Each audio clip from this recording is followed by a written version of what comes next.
So picture this. It's the 1980s, right? And the biggest publishing houses in the world are getting pitched by a middle-aged woman with literally zero business experience. None at all. Right, none. And she had written this really small, kind of simple pamphlet about the physical and mental healing power of affirmative thought. Which at the time was just a complete non-starter for traditional publishers. They rejected it outright. I mean, they basically deemed it too weird, too fringe, and just totally unmarketable. Yeah, they wouldn't touch it. But then you look at it 2 decades later, and that exact same core material had sold over 30 million copies globally. It's wild. It is. And it laid the foundation for a multi-billion-dollar publishing empire. Yeah. So, welcome to today's deep dive. We are thrilled to have you with us as we unpack this custom-tailored analysis of a really, really insightful piece of source material. Yeah, we're looking at a rare, super in-depth interview with the late Louise Hay. And this was conducted when she was 81 years old. Which is just a fantastic vantage point. Totally. Okay, so let's unpack this. Because we're not just going to, marvel at the empire she built. Right.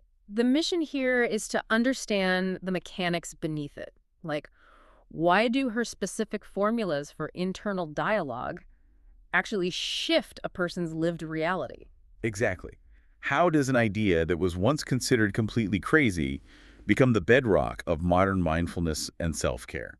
To understand how she went from being, entirely dismissed by the mainstream to effectively creating her own industry, we really have to start with the engine of her whole philosophy. Right, which she lays out right there in the interview. She has this specific view of how the universe operates, and she calls it the boomerang theory. The boomerang theory.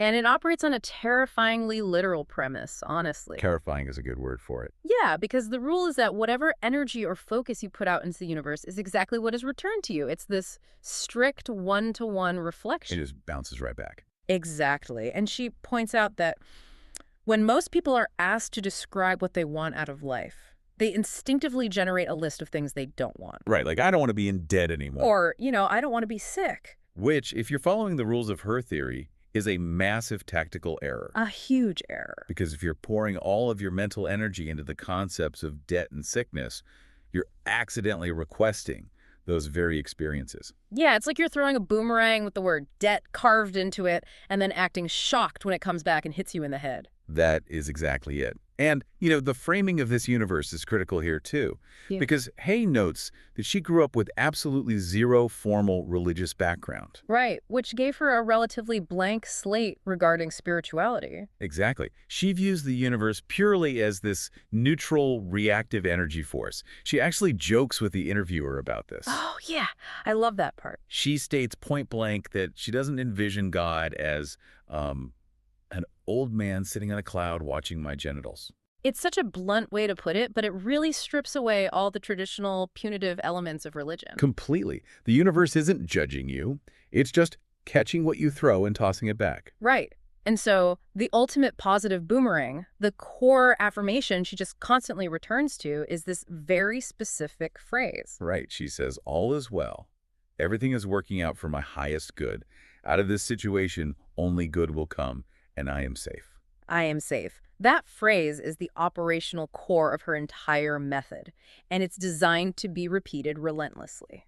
Okay, but I have to pause here and challenge the practicality of this. Go for it. Because if someone listening to us right now is in the middle of a genuine crisis, like, say they're facing foreclosure, or they just got a devastating medical diagnosis, telling them to just sit in their living room and babble all is well sounds honestly suspiciously like toxic positivity. It sounds totally dismissive, yeah. Right. It feels like putting a tiny smiling Band-Aid over a compound fracture and just pretending the bone isn't sticking out of your leg. I completely get that. But what's fascinating here is the actual mechanism she's tapping into. It's physiological, not purely mystical. Wait, really? Physiological? Yeah. Hay isn't claiming that repeating I am safe is some magic spell that instantly vaporizes a foreclosure notice. Okay, so what does it do then? Well, when a person is thrust into a crisis, the brain's amygdala triggers a severe fight-or-flight response.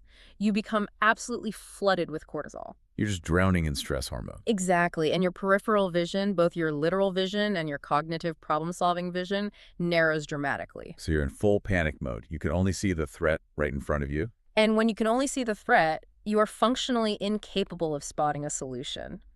even if the solution is sitting right on the table in front of you. Oh, wow. Okay.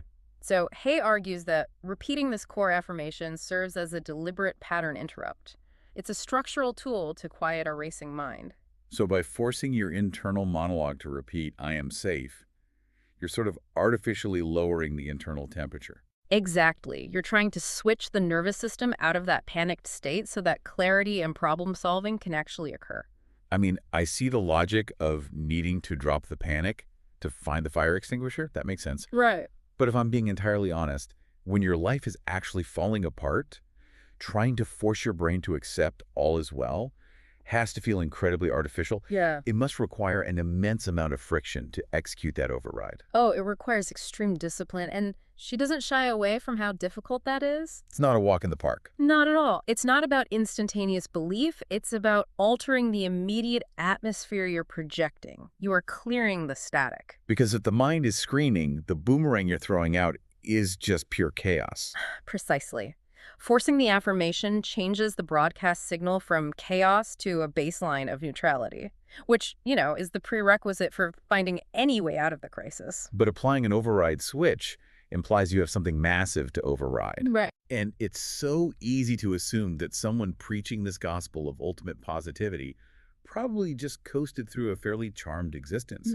Like, did she just live a privileged life that afforded her the luxury of sitting around visualizing good things? You'd think so, but the source material paints a drastically different picture. Her origin story is defined by profound instability and trauma. Really dark stuff. Yeah.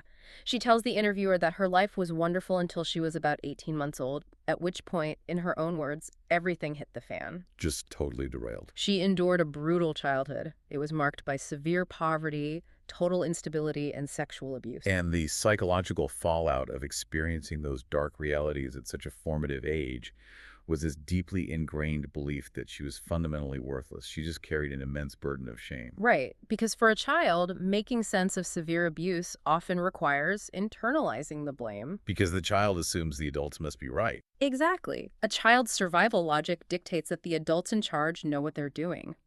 Therefore, if bad things are happening to the child assumes, I must be inherently bad to deserve this. Oh, that's heartbreaking. It creates an architecture of self-hatred that is incredibly difficult to dismantle later in life. It's as though childhood trauma hands you this heavy, profoundly cracked lens. The cracked lens, yes. And then you're forced to view the entire world and yourself through that broken, distorted glass for decades. Every interaction, every relationship, every opportunity is filtered through the assumption that you're just worthless. And we have to remember the era she grew up in. There was no cultural vocabulary for trauma back then. No therapists on every corner. No. Victims of abuse rarely spoke about it, which only compounded the isolation and the feeling of being inherently wrong. So how does she get out of that? The turning point for her happens almost by accident, right? It really does. She hears someone use a single phrase. They said, if you're willing to change your thinking, you can change your life. Just a passing comment. Yeah, but it leads her to discover this book published in 1926, which coincidentally was the exact year she was born. Oh, wow. What was the book? It was written by a woman named Frances Scoville Shin, and it's titled The Game of Life and How to Play It. And that book was what introduced her to the power of affirmative thought. Exactly. That 1926 text introduced the concept that thoughts dictate reality, and for someone who had spent her entire existence viewing herself through that cracked lens of worthlessness, It offered a totally radical new paradigm. completely radical. Her monumental shift wasn't about attempting to change the external world. It was the realization that her identity was actually separate from her trauma. She finally realized she wasn't a bad person. She was simply a person who had been trapped in horrific circumstances. Right. She discovered she needed to extract herself from the psychological ruins of those circumstances rather than, continuing to punish herself on behalf of her abusers. Okay, but that brings us to a massive psychological hurdle in her framework. Let's hear it. Knowing the mechanics of the boomerang theory and seeing the absolute depth of her childhood trauma, there is a gaping canyon between those two realities. It's a huge leap. How on earth does someone transition from immense, agonizing resentment over severe abuse to throwing a positive energy boomerang? You can't just flip a switch and say, okay, I'm positive now. No, you definitely can't. But in the interview, she identifies the bridge over that canyon. and it's forgiveness. Forgiveness. She is uncompromising on the absolute necessity of forgiveness. She argues that affirmations are entirely useless if an individual spends the rest of their day wallowing in what she calls grunge thinking. Grunge thinking. That is such a perfect term for it. Isn't it? It perfectly captures the feeling of mental rumination. Because you cannot spend 5 minutes in the morning repeating, "I'm worthy," and then spend the next 12 hours mentally attacking yourself or obsessing over the people who wronged you. Because doing so actively blocks any positive momentum. She observes that people constantly sabotage their own lives because deep down, beneath all those affirmations, their grunge thinking reinforces the belief that they just don't deserve anything good. So forgiveness is a strict, non-negotiable requirement for healing. Strict requirement. But let's pause and look at the daily reality of that. For anyone listening to us who's been deeply, horrifically wronged by another person, the concept of forgiveness often sounds like an insult. It can feel incredibly invalidating. Right. Is her method asking a victim to just let an abuser off the hook? What does the actual process of this forgiveness look like day to day? It's a great question, and the interviewer probes this exact tension. If we connect this to the bigger picture, Hay clarifies her stance meticulously. Okay, so what is it? Forgiveness, in her framework, does not mean condoning abhorrent behavior. It is not an act of absolution for the perpetrator. Okay, that's a crucial distinction. It is a completely selfish, necessary act of psychological self-preservation. It's about cutting a heavy ball and chain off your own ankle. Exactly. It's the deliberate severing of a tether. If you refuse to forgive, you are choosing to stay energetically bound to the person who hurt you. You're allowing them to live rent-free in your mind. Rent-free, forever, dragging their memory into your present and your future. In practice, severing that tether means actively withdrawing your mental real estate from the event. So you cannot hold on to this little nugget of resentment, nurturing it and feeding it every single day, and expect the universe to reward you with peace. The mechanics of the boomerang theory simply do not allow for it. You cannot throw a boomerang forged out of resentment and expect it to come back made of joy. Well said. You have to clear the psychological runway before any of the positive affirmations can actually take flight. Right. And once Louise Hay cleared her own runway, the trajectory of her life shifted in a way that, well, accidentally disrupted an entire industry. The scale of what followed is truly staggering, particularly when you view it through the context of the era she was operating in. She notes that early on, people considered her one of the crazy ones. Totally fringe. I mean, there was no self-help section at bookstores back then. Mindfulness was not a commercial category. Not at all. She began by simply teaching these concepts in small workshops. And then eventually, she decided to put the workshop material on paper. But she had a very simple goal. She just wanted to reach more people who were struggling. It is so crucial to note that her motivation was entirely service-oriented. She wasn't drafting a ruthless business plan to conquer the publishing world. Far from it. As we mentioned at the start, traditional publishers wouldn't touch her work. The big boys rejected her. And the few who were interested wanted to fundamentally alter her message. So what does she do? She circumvents the gatekeepers entirely. She prints one small book herself, then she produces a cassette tape. Then eventually she helps print someone else's book. And by simply solving the immediate problem of how to distribute her own teachings, she organically birthed the Hay House publishing empire. It's such a profound demonstration of her own philosophy in action. When the established system rejected her, she didn't waste her energy fighting the system. She didn't throw a resentment boomerang at the publishers. Exactly. Yeah. She redirected that energy into creating her own independent ecosystem. But the true catalyst for her massive cultural resonance wasn't just a clever publishing model. It was how she applied her philosophy during one of the most terrifying periods in modern medical history. You're talking about the AIDS epidemic. Yes. During the height of the AIDS crisis, the societal atmosphere was defined by overwhelming fear, stigma, and just absolute moral panic. And she was one of the very first public figures to take a relentlessly positive, loving approach with these patients. She really was. She told them, "I don't think you have to die, and I don't think you're bad." Wow. We really have to analyze why that specific message scaled so rapidly, because the medical establishment at the time was largely helpless. Completely hopeless. And the cultural narrative was actively telling AIDS patients that their illness was a punishment, that they were inherently dirty or bad. Right. And Hay's message targeted that exact psychological wound. By telling them they were not bad and providing them with a framework to exert control over their internal thoughts, she offered agency in a situation where external agency had been completely stripped away.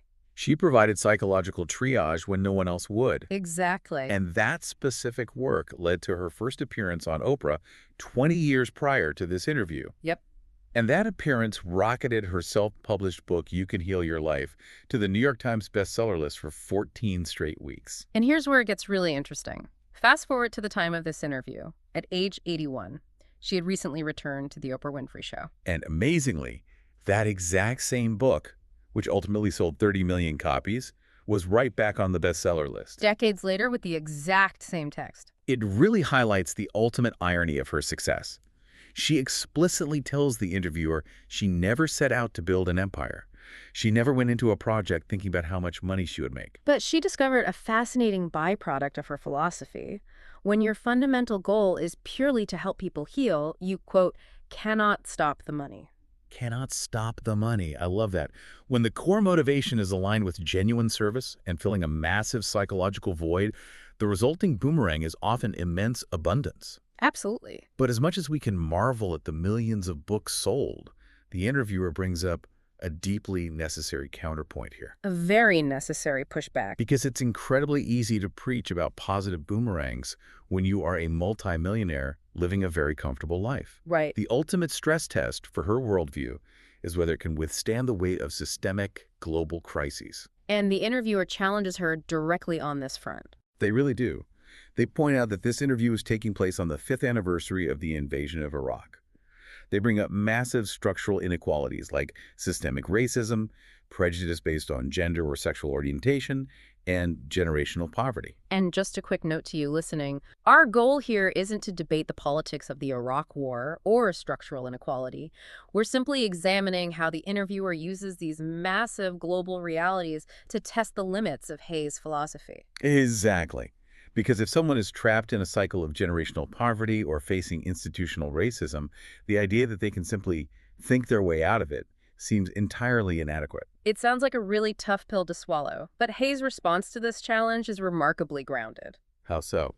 Well, she doesn't attempt to claim that an individual can meditate away a geopolitical conflict or, dismantle systemic poverty overnight with a single positive thought. Okay, so she acknowledges the reality. She acknowledges the sheer scale of the world's problems. Her counterargument is that you cannot fix the whole world at once. You can only truly govern your own immediate reality. She argues that even for those who are deeply marginalized, changing the fundamental belief about their own self-worth begins to alter how the universe and the people immediately around them react to them. She advocates for this grassroots approach to reality. The goal is to create little pockets of safety. Little pockets of safety within your own mind. Yes, and within your immediate household or your community. Because if two people shift their internal consciousness away from fear and towards safety, they inevitably influence a third. So the macro shifts only happen through these micro adjustments. Exactly. I mean, I'd still find it difficult to reconcile, honestly. Telling someone who is actively suffering under systemic prejudice to focus on their internal beliefs feels dangerously close to dismissing their external reality. It's a very fine line. It is. But what stands out to me is her complete lack of dogmatism. She explicitly tells the interviewer, I am a teacher, not a salesperson. That's a crucial quote. She isn't trying to force the world to adopt her worldview. She is merely offering the specific psychological tools that pull her out of her own trauma, leaving it up to the individual to decide if they want to pick them up. This raises an important question about agency, right? We cannot control macroeconomic structures. We often cannot control the actions of systemic institutions. But Hay is fiercely protective of the one territory where we do hold absolute sovereignty. What's that? The present moment. Ah, right.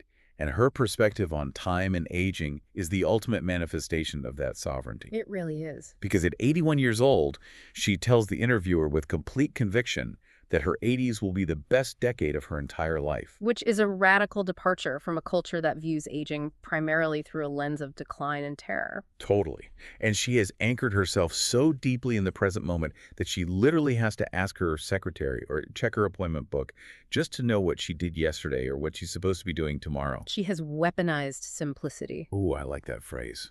Think about it. If you examine the root of daily suffering, An enormous amount of it is generated by mental time travel. We drag the unhealed traumas of our past into our current interactions. Right. And we project catastrophic anxieties about the future onto tomorrow. We construct these elaborate, terrifying soap operas in our minds. But by ruthlessly training her brain to exist entirely in the now, Hay renders the fear of the future functionally obsolete. Exactly.